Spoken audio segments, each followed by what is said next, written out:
Moin Leute, ich bin der Steffen, willkommen zu einem neuen Video auf meinem Kanal. Ich wollte gerne mal die Operator aufgreifen, die nie einen Guide bekommen haben oder dessen Guide schon längst veraltet ist, um sie eben in neuen Videos zu aktualisieren, und heute beginne ich dabei mit Smoke. Bei Smoke ist wahrscheinlich das Loadout erstmal die große Frage, da die SMG nun nicht mehr so stark ist wie früher. Sie hat wesentlich mehr Rückstoß, was sich speziell auf Distanz sehr bemerkbar macht. Dennoch spiele ich sie immer noch lieber als die Pistole, weil ich eben im Nahkampf eine hohe Feuerrate rausholen kann und ein Visier nutzen kann.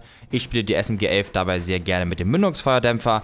Entweder macht kleine Bursts mit maximal 4 Schuss und größeren Pausen dazwischen, oder man hält tatsächlich voll drauf und zieht die Maus oder den Controllerstick voll nach unten, um ihn gegen den Rückstoß zu halten. Sie hat natürlich viel Rückstoß, ist aber noch besser zu kontrollieren als zum Beispiel die SMG 12 oder die Bearing 9.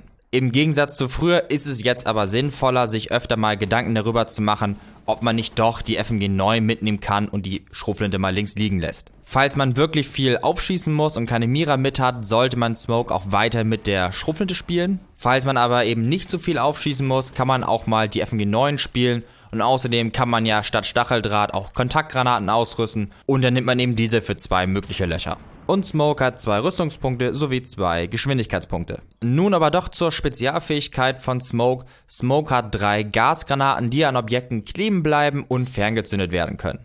Das Gas hält dabei ungefähr 10 Sekunden lang, und jede halbe Sekunde, unabhängig von den Rüstungspunkten der Operator, macht das Gas 15 Schaden. Das Gas macht sogar 22,5 Schaden, wenn die Angreifer von Finker geboostet wurden, und eben alle Operator, Angreifer und Verteidiger bekommen von diesem Gas Schaden, außer eben Smoke selber. Operator mit mehr Geschwindigkeitspunkten können natürlich auch schneller aus dem Gas rausrennen als langsamer Operator. Dazu sind auch Fallen von Legion oder Ella sowie Stacheldraht in Kombination mit einer guten Smoke sehr effektiv, da diese die Angreifer verlangsamen und es damit länger dauert, bis diese aus dem Gasradius raus sind. Das geht auch zusammen mit einer Clash, achtet nur dabei darauf, dass eben die Clash nicht durch das Gas Schaden bekommt. Das Gas breitet sich in alle Richtungen aus, außer in die, an der sie klebt. Das kann man hier sehr gut erkennen, die eine Seite ist voller Gas, die andere ist aber gar nicht davon bedeckt. Das wird mit einem anderen Punkt besonders interessant, denn das Gas geht durch Wände. Werfe ich die Gasgranate direkt gegen die Wand, wird sich das Gas nicht auf der anderen Seite der Wand ausbreiten. Werfe ich sie aber neben die Wand oder auf dem Fußboden, breitet sich das Gas eben auch auf der anderen Seite aus. Dadurch kann ich durchaus das Platzieren einer Thermite-Ladung verzögern oder das Platzieren des Entschärfers verhindern. Konter hat Smoke an sich schon, Thatcher und Twitch können die Kanister zerstören, IQ kann sie wiederum sehen, aber in der Regel wird kaum einer dieser Operator mal eine Gasgranate zerstören, außer sie wurde eben schon vorher platziert. Aber kommen wir mal ein wenig zur Anwendung von Smoke und dort erstmal, was macht man am besten zum Start einer Runde. Oft seid ihr für die Rotation Holes oder auch Löcher verantwortlich, damit ihr euch besser zwischen Räumen bewegen könnt. Bei Oregon hier zum Beispiel zwischen Laundry und Supply, dort eine Rotation zu ballern mit der Schrotflinte. Nebenbei könnt ihr auch einzelne Löcher schießen, die nicht zur Fortbewegung dienen, aber die ihr später nutzen könnt, um eine Smoke durchschmeißen zu können. Hier beim typischen Mira-Fencer-Spot im Basement bei Oregon. Oder ihr macht Löcher auf Fußhöhe, sodass ihr Angreifer seht, die da lang wollen, aber sie halt nicht direkt zurückschießen könnt, beispielsweise hier in Red. Und es gibt auch weitere Löcher, die ihr zum Durchschauen nutzen könnt, um beispielsweise bestimmte Gänge oder Räume vertikal aus abdecken zu können. Manche Maps bieten mehr und manche Maps eben weniger Möglichkeiten, aber man kann mit der Schrotflinte schon einiges machen. Spielt mit Smoke auf dem Spot oder in der Nähe davon. Smoke ist ein Anchor Operator und damit quasi eure letzte Verteidigungslinie. Seine Gasgranaten können am Ende die letzten Sekunden rausholen, die euch den Sieg sichern. Wann werfe ich am besten eine Gasgranate?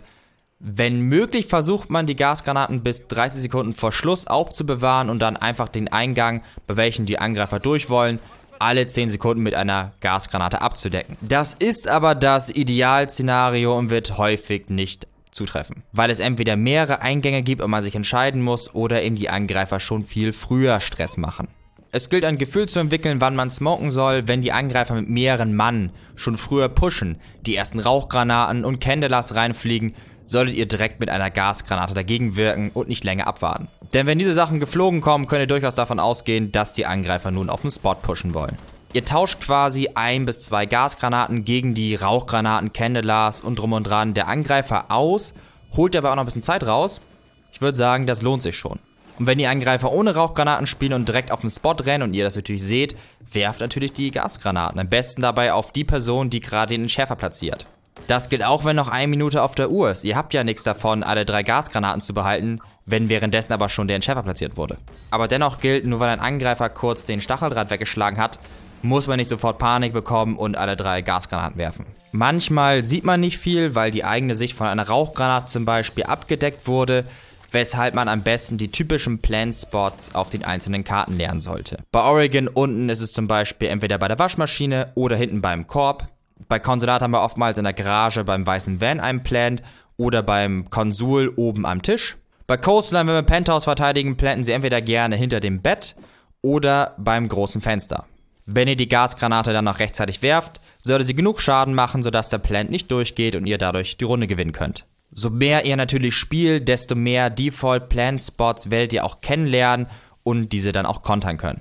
Übt auch gerne mal in einem Custom Game die Flugkurve der Smoke, damit ihr sie im Ernstfall, wenn ihr blind seid, dicht gesmoked wurdet, diese genau schmeißen könnt und sie nicht zu kurz, zu weit oder irgendwo gegenfliegt. Aber neben Schaden austeilen und einen Push verhindern, können die Rauchwolken der Gasgranaten auch den Angreifern die Sicht nehmen und einem selber etwas Deckung geben. Gegen Glass nicht direkt, aber ihr könnt zumindest verhindern, dass er sich nicht selber in seine Smoke reinstellen kann. Generell sind die Gasgranaten eben gut, um die Rauchgranaten der Angreifer zu kontern. Ansonsten, wenn ihr gedroht wurdet und an einem ungünstigen Spot steht, wird ein Angreifer euch wahrscheinlich schon abaimen und wartet darauf, dass ihr eure Deckung aufgibt. Schmeißt dann auch mal eine Gasgranate vor euch und nutzt die Rauchwolke als Deckung, damit ihr euch wegbewegen könnt.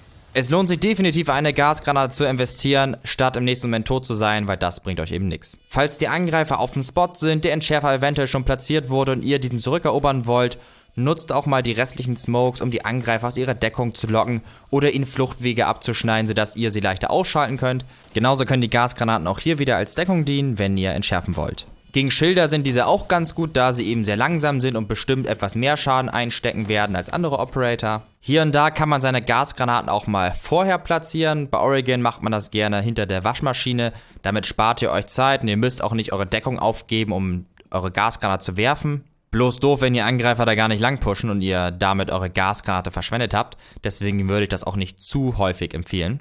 Aber im Spielmodus Bombe ist Smoke in meinen Augen schon sehr zu empfehlen, da kann das schon sehr häufig sehr nützlich sein. Bei Secure Area und Geisel sieht das etwas anders aus, da man dort eben nicht einen Operator blocken kann, der gerade einen Entschärfer platziert.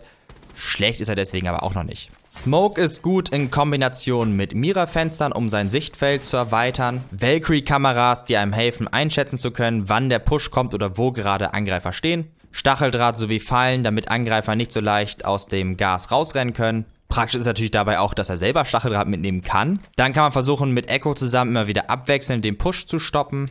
Maestros Evil Eyes sowie kugelsichere Kameras sind auch sehr nützlich, da diese durch Rauch schauen können. Und zuletzt versucht einfach eine sehr gute Kommunikation mit euren Mitspielern zu pflegen, sodass man einfach immer weiß, was gerade abgeht, wo stehen Angreifer, wo wird gepusht, damit Smoke dort perfekt reagieren kann. Und ja, das war so der erste Reboot Operator Guide. Als nächstes dachte ich tatsächlich an Glass, weil der Guide ist einfach so krass veraltet. Ich hoffe, euch hat dieses Video gefallen und seht euch beim nächsten Mal. Haut rein. Ciao.